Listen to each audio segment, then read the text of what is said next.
এটা একটা 5 ভোল্ট 2 অ্যাম্পিয়ারের একটা নর্মাল কোয়ালিটির চার্জার। এই চার্জারটা সাধারণত নর্মাল কোয়ালিটি এই জন্য বলে যে কারণ এটাতে সাধারণত নর্মাল ফুল রেটিং থাকবে না, অর্থাৎ 5 ভোল্ট 2 অ্যাম্পিয়ার লেখা আছে বললে 5 ভোল্ট 2 অ্যাম্পিয়ার পাবেন না, এই জন্য এটা নর্মাল কোয়ালিটি বলতেছি। এবং পাতলা চার্জার, ঠিক আছে, এটা লো প্রাইস একটা চার্জার, দাম কম যেহেতু এই জন্য কোয়ালিটিটাও কিন্তু লো কোয়ালিটি হবে, খুব ভালো মানের কোয়ালিটি হবে না, বাট ছোটোখাটো কাজের জন্য পারফেক্ট একটা চার্জার। ফোন আপনি এলইডি লাইট চার্জ দিবেন অথবা 5 ভোল্টের কুলিং ফ্যান চালাবেন, সেজন্য এটা পারফেক্ট হতে পারে, বা ছোটোখাটো মোটর চালাবেন সেটাও হতে পারে, ঠিক আছে, ডিসি মোটর 300 ডিসি মোটরগুলো চালাবেন সেটার জন্য এটাও হতে পারে পারফেক্ট। বাট এটা কিন্তু হ্যাভি কোয়ালিটি না বা ভালো মানে খুব ভালো মানের কোয়ালিটি না, কারণ 5 ভোল্ট 2 অ্যাম্পিয়ার লেখা আছে বলতে 5 ভোল্ট 2 অ্যাম্পিয়ার রেটিং পাবেন না, কারণ কি এটা নর্মাল কোয়ালিটি একটা চার্জার।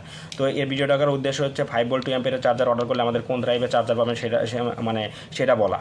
তো আশা করি বুঝতে পারছেন। তো প্রোডাক্টটা পারচেস করতে হলে আমাদের হোয়াটসঅ্যাপ নাম্বার যোগাযোগ করতে পারেন বা সরাসরি কল করতে পারেন। এছাড়া ইলেকট্রনিক্স সকল পার্টস আমাদের ওয়েবসাইটে পাবেন, ভিজিট করতে পারেন, অথবা আপনাদের কোনো প্রোডাক্ট প্রয়োজন পড়ে আমাদের হোয়াটসঅ্যাপ নাম্বারে মেসেজ করতে পারেন যে আমাদের কাছে এই প্রোডাক্টটা আছে কিনা। ধন্যবাদ।